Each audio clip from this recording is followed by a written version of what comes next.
Most bankers aren't ready to help you until after their third cup of coffee. But with Central National Bank's after-hours service, you don't have to wait for the bank lobby to open to get help.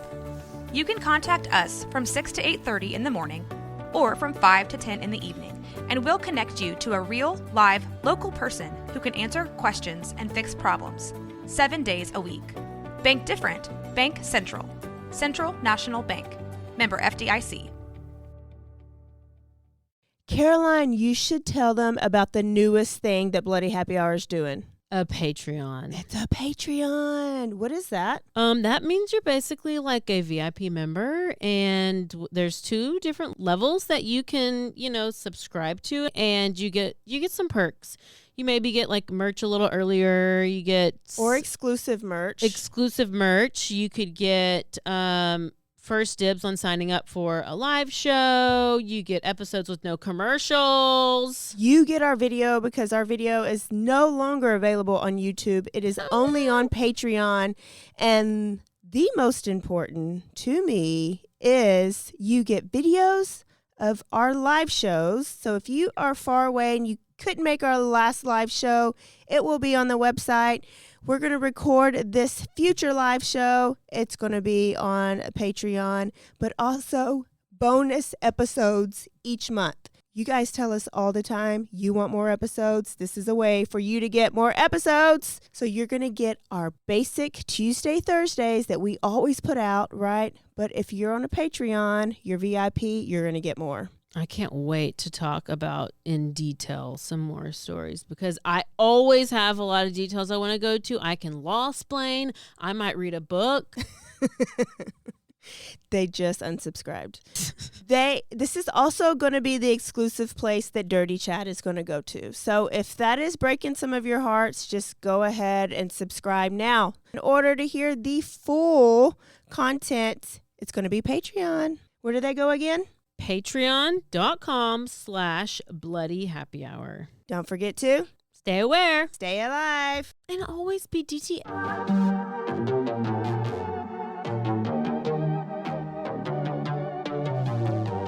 Hey y'all, I'm April. And I'm Caroline.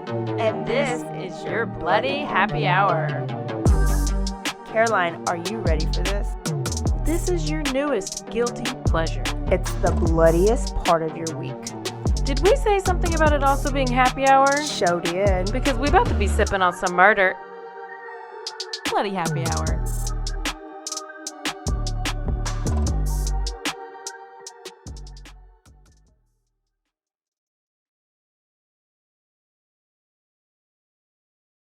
Hey y'all, this is April. And this is Caroline. Thirsty Thursday here. Except for I went to the liquor store yesterday. Oh, same.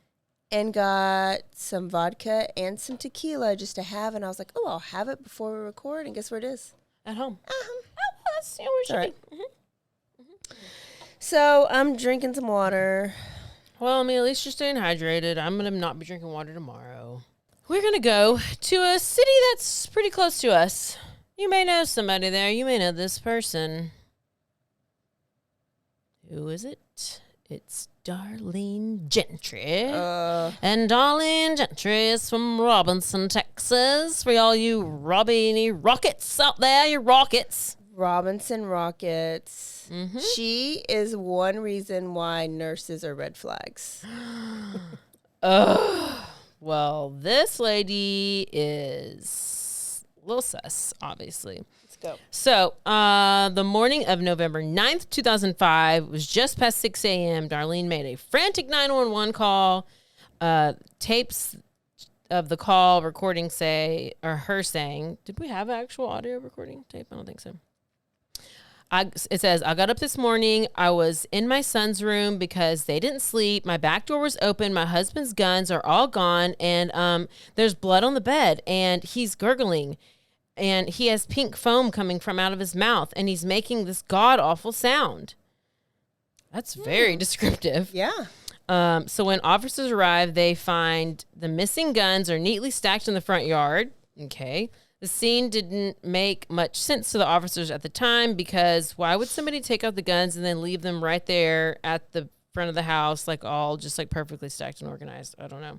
The other officer the other officer talking to another said, something ain't right here, man. Something ain't right here. I'm telling you. Red flag. That's what he said. So, born in 1974, Darlene Doskil, shit, every time. Doskocil. Grew up in Cameron, Texas. And of course, she was a beautiful woman. And she caught all the eyes of the boys. And she became a homecoming queen. She had a personality that just drew people into her. And, likely these are the ones that you think are the bubbly ones, and they are the ones that go. But she didn't go. She went somewhere else. So she ends up after high school, she goes to Texas State Technical College, TSTC. She becomes a dental assistant. This is where she meets Keith Gentry, who is also studying in drafting and welding. Darlene said that her first impression of Keith was his eyes. They must have been beautiful when you shot him. He also he had the most beautiful eyes. She was just immediately smitten. Friends described Keith as a fun guy and also a person who liked hanging out with his buddies, and he liked to do fishing and hunting and all that stuff. So after graduating in 1997, Darlene was ready to settle down, but Keith was not so ready. So she moved to Dallas, where she worked as a dentist. And after her car was stolen, she decided she's going to move back home. And this is whenever she and Keith started dating again. They're like, let's rekindle this. Okay. Keith was determined. I'm not going to let this girl get away a second time. Nope, I'm not. And I'm going to put a ring on it. And that's what he did. He proposed in 1999, and they were married shortly after that. I mean, sounds like it's going to be nothing but a happy ending. I mean, it's absolutely a love story. Ideal. It's basically Cinderella. Yeah. Ideal. Yeah. He was probably captain of the football team, homecoming queen. Like, that's just, they're meant to be together. It always works out. Yeah. It always does. They moved next door to Keith's parents. Oh. That's where we went wrong. That's where we had issue, I think. Moved next door to Keith's parents in Robinson, and Darlene decided, I think I'm going to nursing. Because why not? That's what you do. And everywhere. You go into nursing. And she was going to pursue her degree while Keith took a job as a traveling electrician in architecture firm. Wow. So shortly after, he has this new job, traveling electrician architecture firm, and then they decide they're going to start a family. Well, they have back-to-back boys, 3. Back-to-back, all 3. And Keith kept his job on the road half of the week, and Darlene, and obviously she had her hands full, but she's a nurse, she's still 3 kids, and they're really young, and they're close in age. So I'd be like, when does she start cheating? I don't know, but, that's just, but at least his parents are right next door. That's like built-in babysitter. Yeah. I hope you like them. But, just like I said, but having the Gentrys next door, it helped pick up the slack. Okay. So eventually Keith took a desk job, and he had to be close to home. He didn't really like it, and he also had to take a cut in his paycheck. And this pay cut, she probably was a complaining mom. Like, it's hard to be a mom, like 3 kids, but she's probably one of those that like really didn't want to be a mom. She just wanted to. She thought she wanted the American dream. Yeah, she wanted the picture. Couldn't handle of like, it. I have a family. I have all these things, and couldn't handle it. So he had to give up his career. She's a crybaby. Yes, because this is why it proves it. Because even though the pay cut happened, didn't stop her. Can't stop, won't stop. It had little effect on Darlene. She continued to spend the money and run up the credit cards. By 2005, after 6 years, the marriage started to show signs of strain. And friends and family were like, you could see a lot of problems starting, and they just didn't seem to be happy. But Keith was determined to stick it out, and Darlene, she had other plans.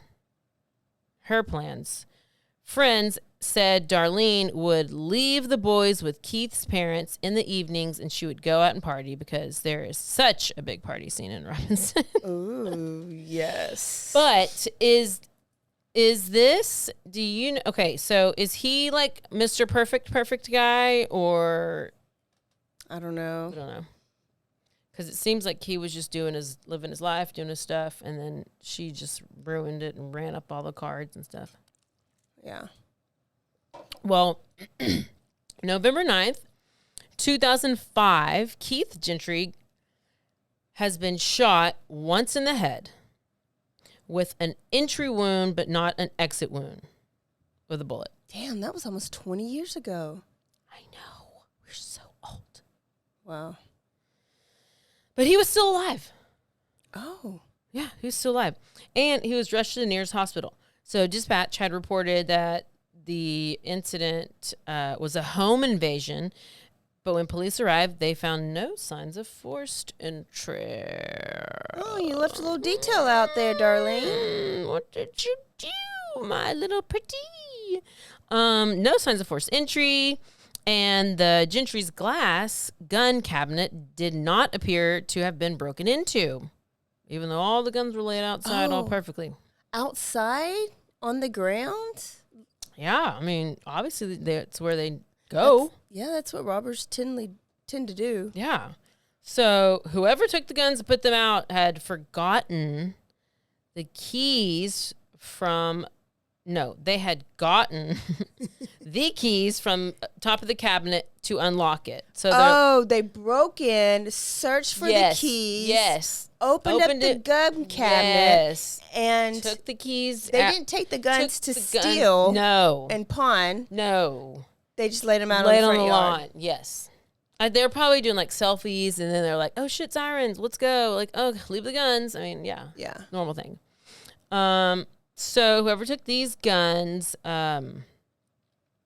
had really done it in just an amazing way. Yeah. Police go on to say that, typically burglars don't shoot anyone unless they're caught in the act. Yeah. Okay, and there was no caught in the act, but Keith wasn't found sprawled in front of the gun cabinet. He had been shot in his bed. In his bed. What could they want from him in his bed? Did she have any wounds? I don't know, but let's see. The body cam footage captured the police on scene voicing their suspicion. Oh, already. They off said, top. "Something stinks about this, Gary." One cop says to another, "I think she did it," replied the other cop. That was the extent of the conversation. Yes. So Detective O'Connor and Darlene Gentry come down to the station to give a statement. She went willingly. She told police she wanted help. She wanted to help them with anything that she could. She told police that she had gone out the night before with a friend and got home between 8 and 9. She said her and Keith had a heated discussion the night that she got discussion when she got home that night about their finances and credit cards. And she told Keith she did not want to fight, so she left to go drive around. And when she got back, he had claimed that that they went to bed. She claimed they went to bed. Yeah. I mean, I feel like that's exactly what happened. So Darlene gets up in the middle of the night, and one of her kids is sick, and so she goes to tend to one of the kids. Oh, it sounds like exactly the same thing that Corey Richards did. Interesting. Her kid was sick while she was poisoning her husband. She went to go stay the night with her kid that was sick in the other room. Oh, yeah. Yeah. Okay. Damn, I got a good brain.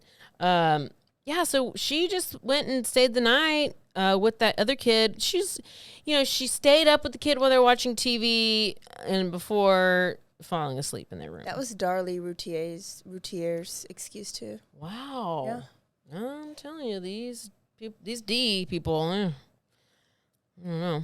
So when she woke up, she got the kids up and she started their morning routine, and she noticed the back door was wide open. She caught a fright. What could it be? Why is it open?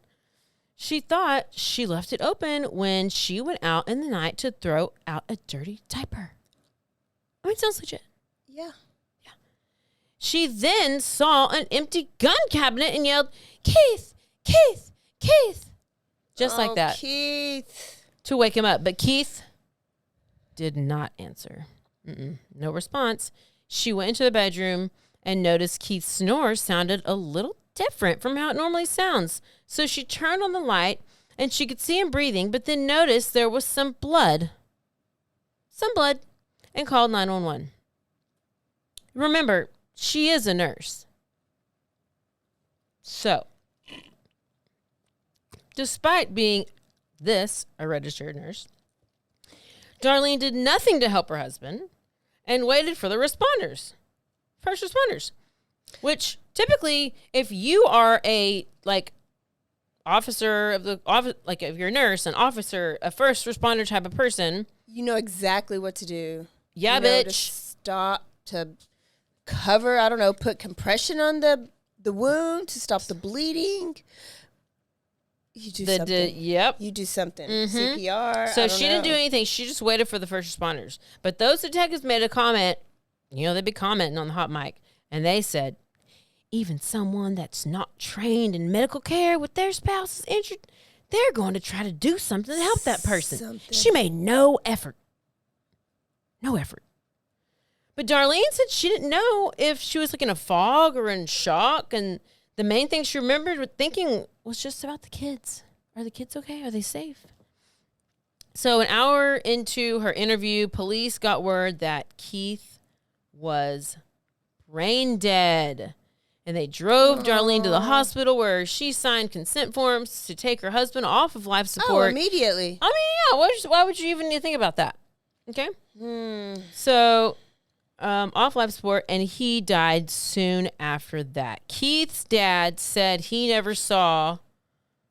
Keith's dad, okay, because they're neighbors, said he never saw her actually really break down ever, in hard tears. She never had real tears in her eyes, never really mourned, and it just seemed not, everybody reacts different when we always talk about that, but he just thought it was a little odd for her typical behavior.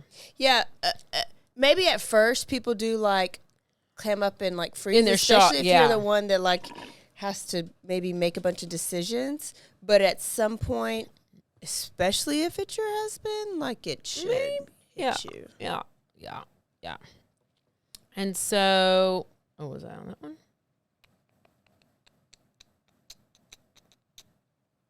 Nope. Yeah. So Darlene eventually returns to the police station later that afternoon to finish her interviews, and detectives had by then decided that she was the prime murder suspect. Thank you.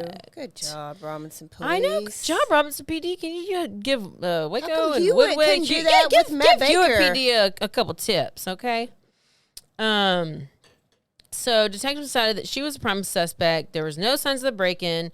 Darlene did not hear, with her not hearing anything, the ordinary stacks of gun outside, a burglary just did not make no sense. No, stop. So this wasn't premeditated because that was very impulsive and unorganized and whatever. I feel like it was. I feel like she thought she was just oh, I'm going to shoot him. I'm going to plan to shoot him. But that wasn't a good plan. Well, I know. I didn't say it was a good plan. I think that they got in an argument and she just went in there, wait till he went to sleep and just shot him. Well, then if she waited till he went to sleep, wouldn't that mean it's premeditated? Well, I guess it wasn't I mean, because it wasn't oh my God, and shoot him, oh my gosh, you're coming attacking me and I'm going to shoot you, and that's. I was thinking, I don't think she knew the day before or a week before that she was going to shoot her husband that day because she would have had a better plan. I think it would have happened in the. I don't know why. That's where I'm at right now. Yeah. But yeah. Okay. Well, then she's a dumbass if so, because that was a ridiculous plan. You had no. Oh yeah, just wait till you hear what else happens, which you already know, but you maybe forgot. I forgot. Good. So Darlene soon realizes where detectives are going with these lines of questioning. The detective looks at Darlene and says, "I know what game you're trying to play." Yeah. And Darlene responded by saying, "I think I need an attorney." Yeah. Just like that. Which then police categorized. As police cataloged Keith's gun, they discovered that one was missing, a 9-shot .22 revolver that his father had given him. After performing an autopsy on him, police determined the bullet that killed him had come from a .22, though the slug they recovered was too badly damaged to match any gun. Over the next few days, police were searching for the murder weapon. How did they know that? Oh, they knew that the dad had given him the gun. Yeah. They didn't have the gun. Yeah. And they thought that bullet came from that gun, but they couldn't really determine that based on this case. Because they didn't have the gun. Yeah. So detectives were doing all the things, and they determined that what they thought was a plausible motive was Keith had 2 life insurance policies totaling around $750,000. And what's so bad, she's probably so bad with money that would not even last her long. Oh, facts. November 27th, 2005, police request a warrant for Darlene's arrest on suspicion of murder. Following her arrest, Keith's parents rallied around Darlene. So they were like Team D. That breaks They were my all heart. about the D. And they helped her raise $50,000 bail when she was out of jail. By that evening, Keith's dad said, "We had 100% belief in her that she did not do anything." Listen, Mark, if anything happens to any of my brothers, not for 5 seconds am I going to be on my In-law and side. sister-in-law's side. Nope, none of them. I don't care. Just because I need them to prove you all the way innocent before. I'll be in the middle. I'll probably accuse them right off the bat. Yeah, but most likely. I'll at least be in the middle. Same thing with if something happens to Sweet Pea. Well, I don't know. My mother-in-law, she loves me. But I feel like you just shouldn't automatically just think, no, never could they ever. Oh, yeah. No, you should always first think that. Yes. Yeah, for sure. Yes. Yeah. I don't know. Yeah. So within weeks, Darlene contacted a friend of hers named Robert Pavelka, who's a local builder and real estate developer at the time. And she wanted to buy a new house. So she wanted to make a new start. The property he showed her had a pond next to it. Wait, where was it? Was it in Robinson or was it in Axtell or something? It just says the property. I don't, maybe I'll get to it. Let's see. She wanted to make a new start. The property he showed her had a pond next to it, which she said would be perfect for the children to fish in. And something that she said that Keith always wanted. But at the end of December, so that was November, right? So the end of December, when he met with Darlene to look over the land, she suddenly changed her mind. She still wanted the property, but now wanted the pond filled in. Here's a red flag. He died November. Why are you moving it out the next month? Like, that is your home with him. All your memories are there with him. She just got that money. She got to get rid of her evidence. She got to get rid of gun. She got to get rid of the memories of her shooting him in that bed. Yeah. And then they went to look at the property again in December, and she was like, "Hey, can you actually fill the pond in? Can you just take all the water out and make dirt in it, just make it go away?" And the dude's like, "I thought you said your kids love to fish, and this is great because your husband loved to fish, shoot, all the things." I'm confused. Come on, DTF real estate agent. Mm-hmm. So Pavelka thought it was a little suspicious. Yes. And he knew who she was and what she had been accused of. At that point, he called up old buddy at the old police station, Robinson PD, and he let him know. He's like, the "Hey, real MVP." He is the real MVP. He's like, "Hey, was y'all missing a murder weapon? Because this don't seem right to me. Because this pond was the main reason that this lady wanted this property.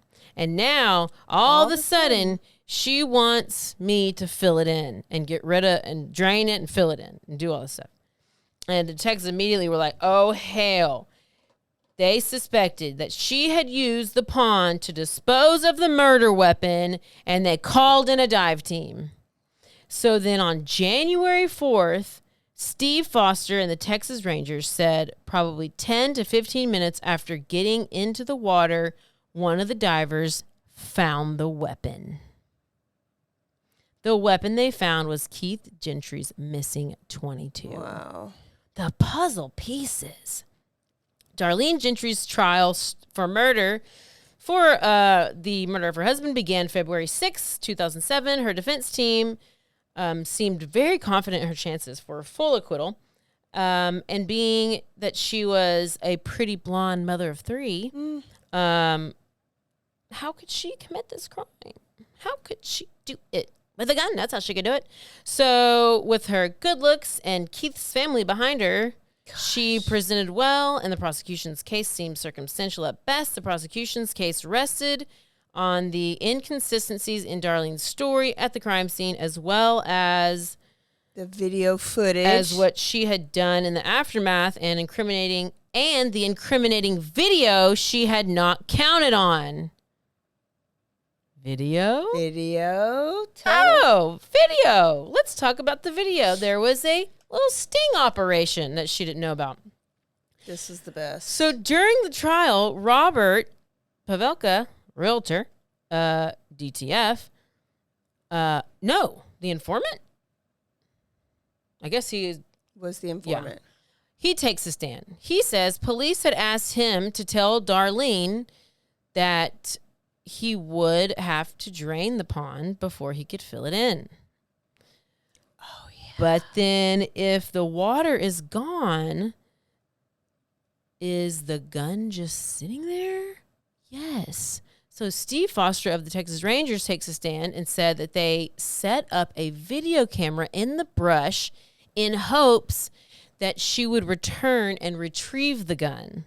And bitch does. And soon after, Robert, the informant, talked to Darlene. Darlene?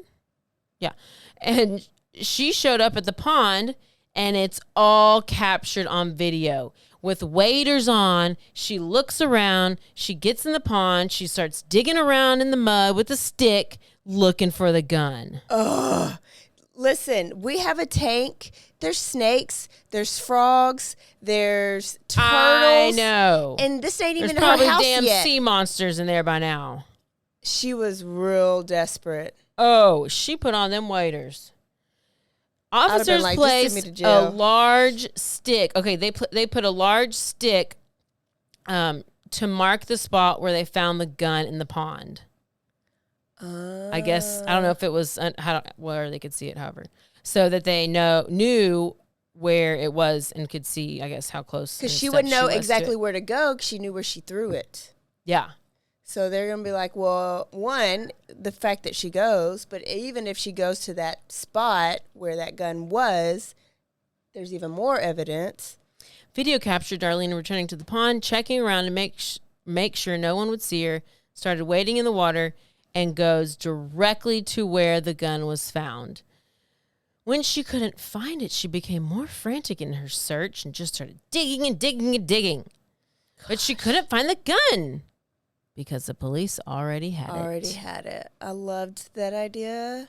The video footage of Darlene Gentry going to retrieve the weapon that killed her husband, Keith, was all the jury needed to make their minds up. The defense countered the video with nothing.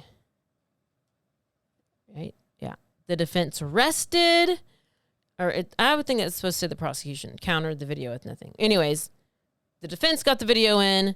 They rested without saying a word about the video. I guess they just showed it. And then how can you, there is nothing else to say after that. Oh, she's in shock. And how can you not know about it? I thought you had to I thought each side had to know sometimes everything that you're you have to evidence. enter some things into discovery. And there are some things that if it's like pictures, you have to show it to the other team or whatever. There are some things like they might have knowledge of that they don't have to necessarily share. I don't know how far that goes with like exhibits. Yeah, As far as like could the judge have incriminating, been like, throw it out? well, I don't think so, because if they got a search warrant to do it and they did it right, then that okay. could be evidence and they can enter that in trial. I just don't know how they go about necessarily determining if it is thrown out or motion eliminate or whatever these words and discovery. And so that's what I was confused about, because I'm like, don't you just have to tell them what you have? Well, like Koberger stuff right now, it's like people, it's just a whole shit show with Koberger, but just like weird things aren't being turned over for no reason that should be, but then there are things that don't have turnover. So I don't know. I have to figure that out, because I've been wondering that recently. So Schmarlene was shocked after she saw the video. It took them, the jury, just 5 hours of deliberation to come back with a guilty verdict for murder. The following day, she was sentenced to 60 years in prison. She was unemotional as the verdict was read and took off her earrings before being taken into custody. Immediately after her trial, Darlene filed an appeal for a new trial, claiming the surveillance tape should have never been allowed in court. She says she heard a rumor that the gun had been thrown in the pond. She didn't want the cops getting it because she was afraid they would try to frame her, saying that she did it since she was buying the land. Hey. Following her conviction, Keith Gentry's parents won custody of all the grandbabies. And as part of a 2010 court order, Darlene is prohibited from having any contact with her children.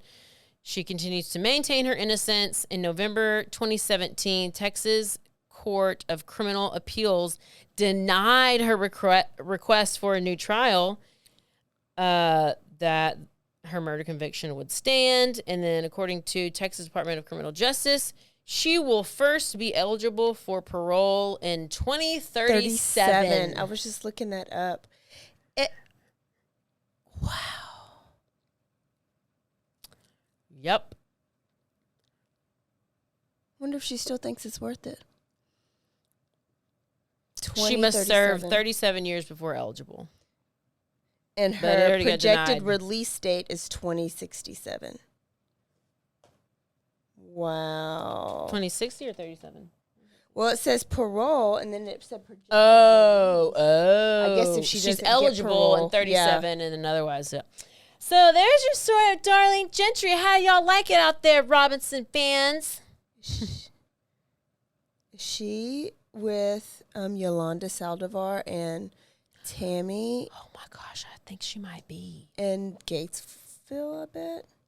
We have got to see. She's in McLennan County. Oh. Or that's where offense history, McLennan County. Unless she's in, I don't know. How did they determine that? Wow. Good story. It's an original. Now, Matt Cawthorn, Texas Ranger Matt Cawthorn was part of this and talked to us about, if you go back to one of the former episodes, he kind of told us about, but he was just like, she was money hungry. He wasn't making enough money for her, and she couldn't live the life that she wanted to live, so she got rid of him to get that insurance money. But then, this is rumor, is that you have a lot of people in Waco that also say that Keith was allegedly very abusive. But we it don't know, sounds physically like or verbally. I would physically, okay. And that she had had enough and like just snapped.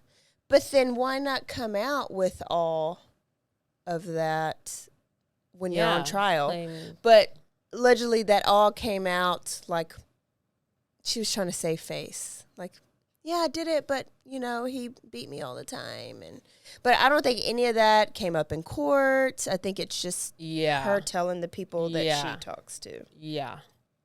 But I guess we don't know. The world may never know. Okay.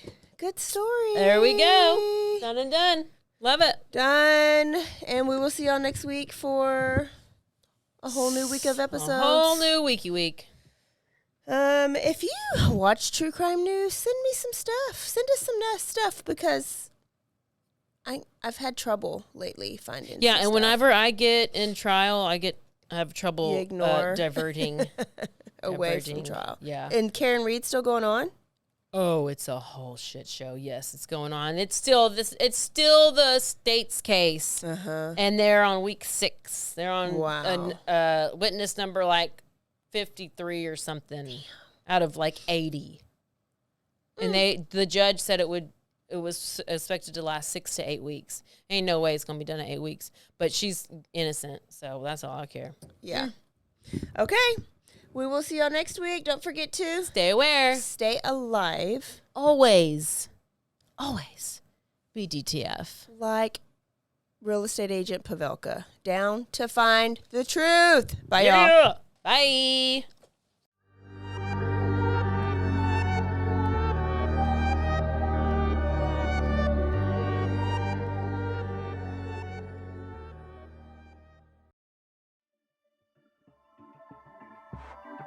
This has been a Rogue Media Network production.